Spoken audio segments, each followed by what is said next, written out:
Hello everyone and welcome back to Navis Nobilite. I am Captain Zelnick and today we're going to be going over, yes, another shipbuilding tutorial, and today it will be the Adeptus Mechanicus. Now, the Adeptus Mechanicus function in many ways very similarly to what you would expect out of a Imperial Navy fleet. Their vessels function very similarly, their fleet roster is very similar, but there's a lot of stuff involved that you have to take into consideration when you're building this fleet. And it's going to take us a little bit longer, I think, than most other tutorials just to go through it all. I highly recommend you go and look at all the videos involving the rules of the admech. I highly recommend you go and look at all of the rules involving the upgrades and why they don't get battle cruisers and all that stuff. But we'll get into it here. Now, I'm going to start with a couple of important things just to go over a brief recap. As you can see here, leadership. Their leadership is better than the standard Imperial Navy, but not as good as Space Marines, so they're a 789 fleet. Be sure to remember this when you're building your fleet. You also have the ability to fire upon your friendly hulks. This is all very important stuff. You don't want your vessels to fall into enemy hands. Now, your attack ratings 2, nothing really that exciting. Boarding actions and run attacks. So you can do hit and run raids normally. The attacker may re-roll the dice if desired when boarding actions against Mechanicus and hit and run attacks. So you're going to need carrier defense, and you are not that great in the boarding action. And this is important for people who are trying to defeat admech. You attack them and board them. That's how you beat them.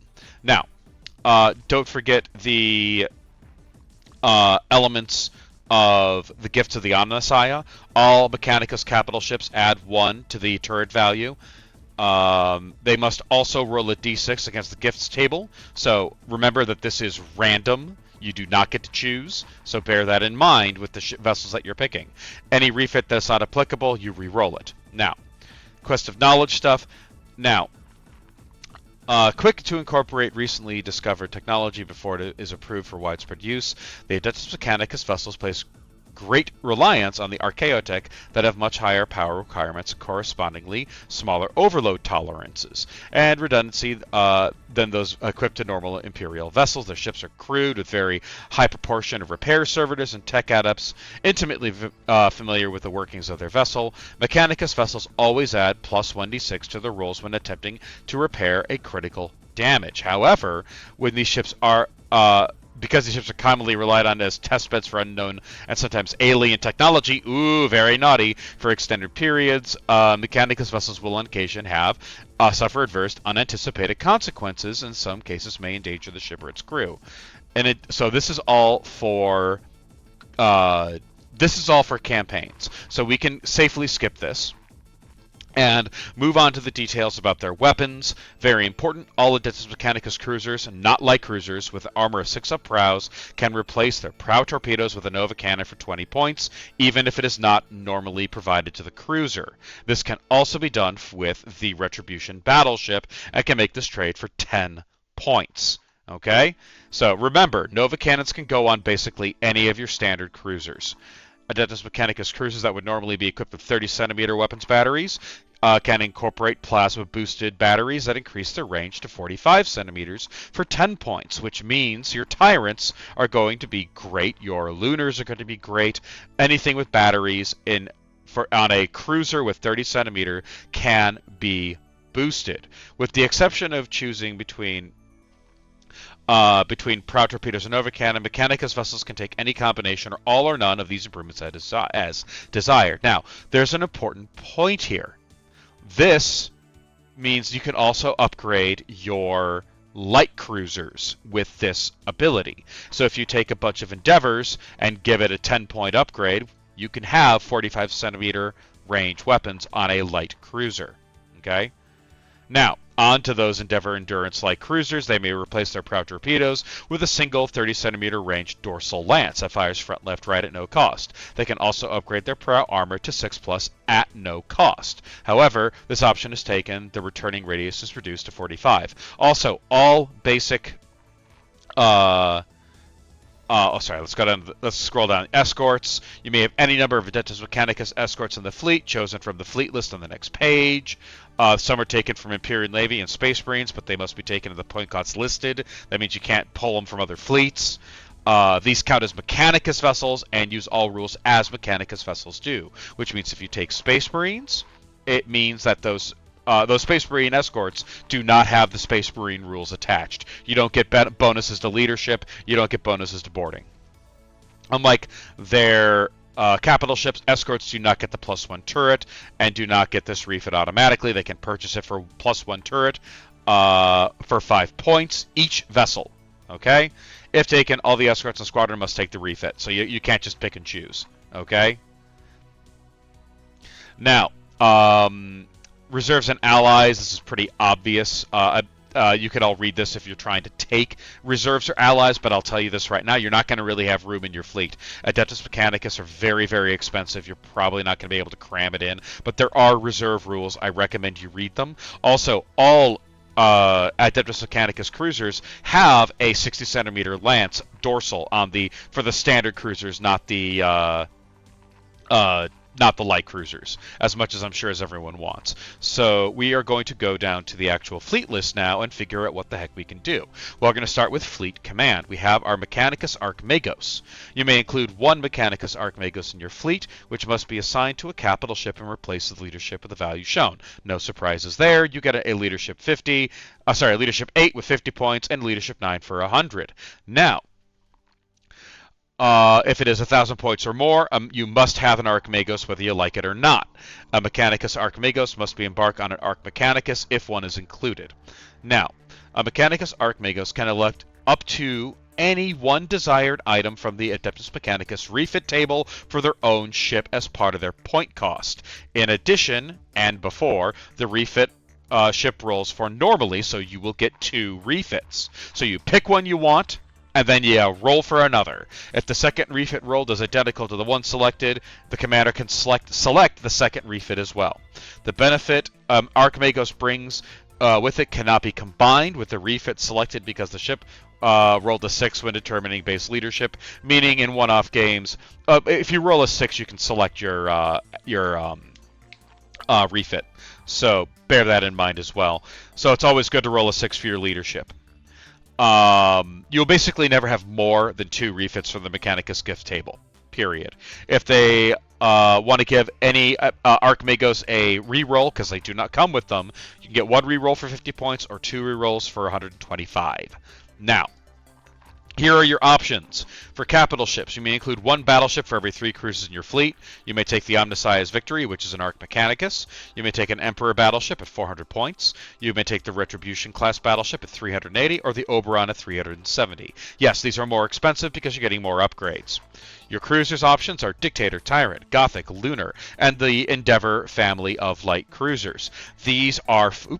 that's not what I wanted to do, but let's scroll back up. These are phenomenal cruisers. Let me find where I was supposed to be. Sorry, everyone, but I'm not going to re-record the whole thing just because I futzed around poorly in this PDF. All right, here we go. Back to the admech. I'm so talented, aren't I? Okay, getting back to what our options are down here at the fleet list. Basically, you have all of these standard Imperial cruisers at your disposal, with the exception of the Dominator. I'm sorry, but the Dominator would have simply been too powerful in this list. And you will also notice that none of these come with a Nova Cannon. You have to purchase them. So they're basically making the point of, you can take Nova Cannons, but you got to pay for it. Now, having no access to the other classes of light cruiser, the Dauntlesses, is also probably by design because the Endeavor, Endurance, and Defiant are just overall better vessels.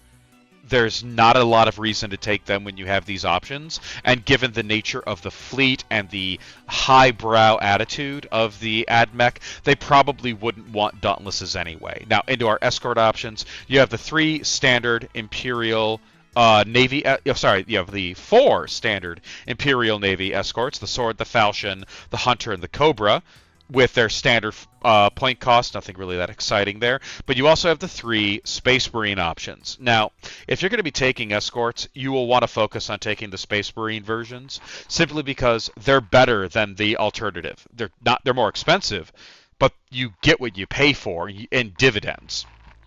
The Cobra is easily outclassed by the which one is it? I can't believe I can't remember at the moment. Well, you know what I mean. Ultimately, it's the Hunter Destroyer, right? It's right next to it. I'm ingenious right now. So the Cobra obviously is not as good as the Hunter. The Sword isn't as good as the Falchion. The Firestorm isn't as good as the Nova. The Sword and the Falchion are just not as good as the Gladius, and the Firestorm is easily better than the Nova. It's really just a matter... Sorry, the Nova's better than the Firestorm. You know what I mean. The Space Marine versions are better. You're going to want to focus on them unless you're short on points. As I officially word salad myself to death. Okay, obviously you can take the standard ordnance packages. You aren't going to be having a lot of access to assault boats in this fleet. So bear that in mind. You may not use assault boats actually at all. You can't even take it. It's written right here. So your hit and run options are very limited in this fleet. In fact, you can basically do teleport attacks, and that's it. So bear that in mind. So let's build a fleet. So of course we're going to be building our standard 1500 point list. Now obviously this is a cruiser heavy fleet. Now, in this particular scenario, there really isn't that much of a difference between taking the Explorator or the Veneratus. It's really a matter of leadership 8 versus 9. Points are going to be at a premium, so I'm going to take the Explorator first. Now, again, I'm not going to go up and roll for my upgrades. That's really for you guys to do. My leadership is 8. I can generally get away with doing most things at leadership 8. Just like back in my Imperial Navy video, there's a lot of benefits to taking that points discount so you can cram in more ships. But obviously, as we mentioned in the rules above, you're going to be really suffering in areas of boarding and hit and run attacks from incoming enemy assault boats. So right off the bat, even if they're really, really, really expensive, I'm going to take 2 Dictators because we really need them. Now, Dictators in this fleet are really solid ships. They are...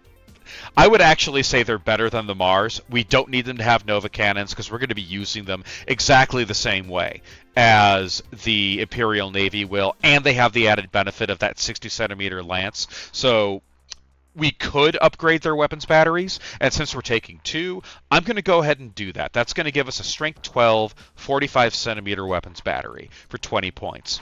I'm okay with that. That's a good option. Now, we have 580 points. We have 2 cruisers. I'm going to take the big beefy boy in the room. I'm going to take my Gothic cruiser because, quite frankly, a salvo of 5 lances will hurt anyone's day unless you're an Eldar. Now, obviously, the Gothic class cruiser in this fleet is even more suffers even more than your standard Gothic because it's more expensive against the Eldar. But that's 3 factions technically out of a massive number of potential enemies, and everyone else, it's an absolute nightmare. So I'm going to take this Gothic. So add 215. Now, this is where I'm going to take my first Nova Cannon. The Gothic is going to be sitting, as I normally use it, as a wild card off in the back or along the rest of the fleet. It's great with just the torpedoes, but I want to get a Nova Cannon in this fleet, and this is a good place to do it because it's one of our 2 cheapest options. So and I think I just lost my math. I'm so talented. So let me rebuild that real quick. 50 plus 255 plus 255 plus 20 for the batteries plus 215 plus 20. Okay, we're at 815. We're actually doing really well for points right now. We have a little over, we actually do have a little over, a little under 400 points. Maybe a little over. Yeah, a little over 400 points to play with. So I'm actually going to make this a nice beefy little cruiser fleet, and I'm going to go 215 for a lunar and 215 for a lunar.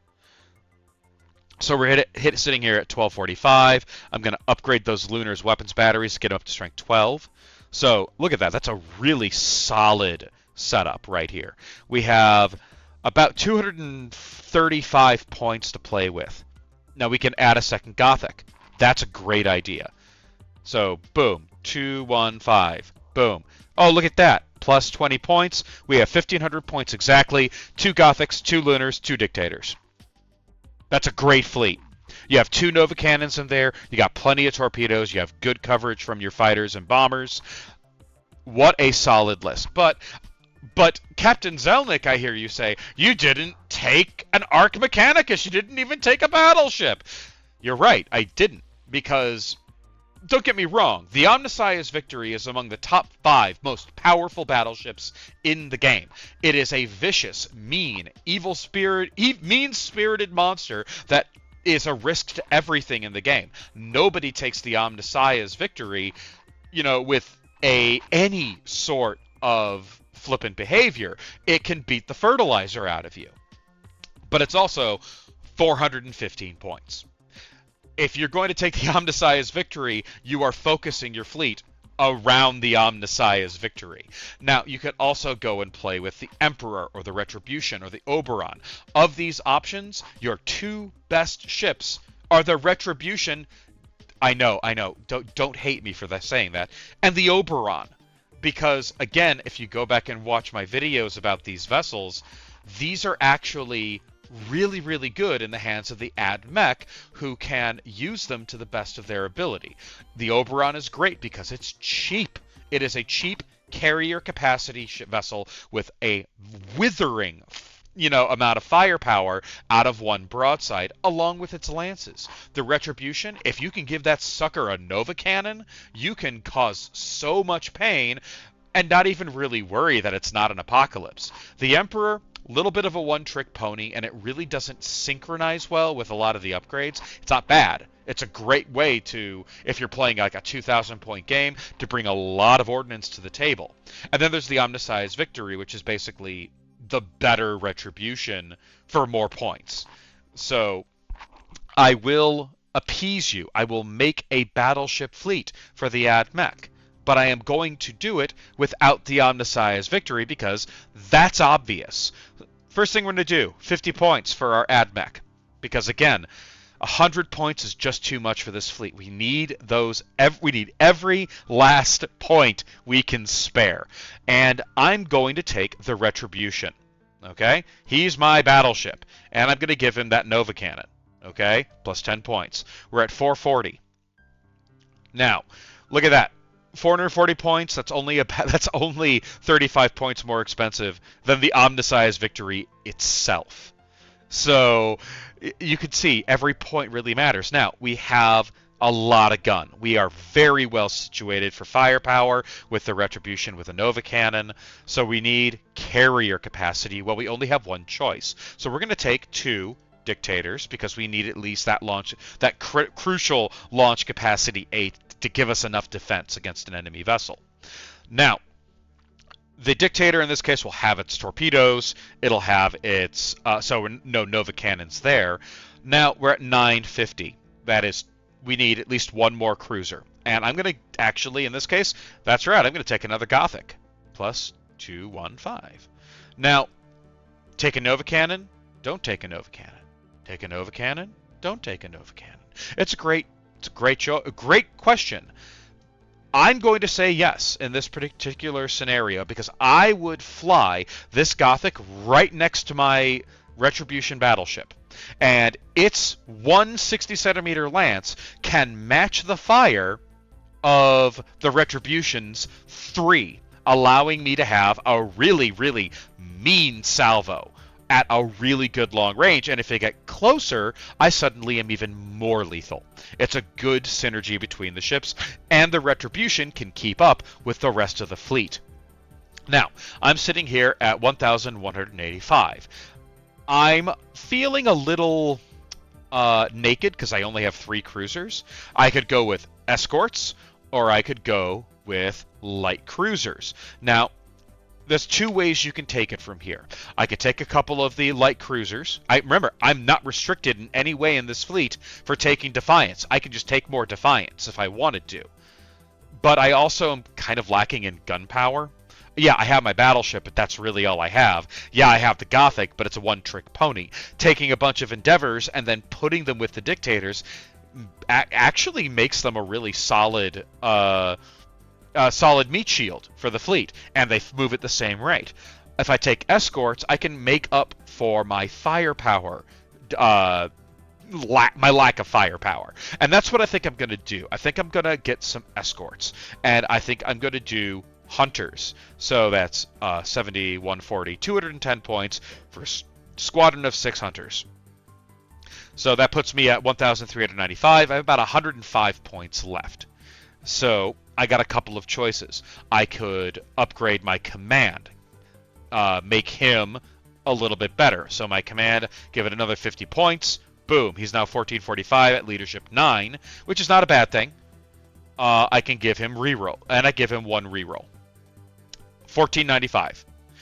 Really solid fleet. You actually have multiple elements of fast-moving escorts and really solid cruisers. You have the necessary protection against incoming enemy assault boats, and you have an amazing setup to really make any incoming enemy, especially ones who like doing hit and runs, reconsider their life choices. So that's the Adeptus Mechanicus. As you can see, while it has a rather condensed fleet list, because the nature of the cruisers changes in the admech fleet, you have to come to terms with the fact that this change turns them into battle cruisers, which means you have to rely on them a lot more, and they're more expensive, but you can do so much more, because every one of those ships gets an upgrade. Every single one. And if you roll that 6 on that leadership, you get to pick the upgrade, and there is nothing meaner than a Gothic with advanced targeting, because that means you roll a 6 to hit, you do 2 hits on a salvo of 5 lances.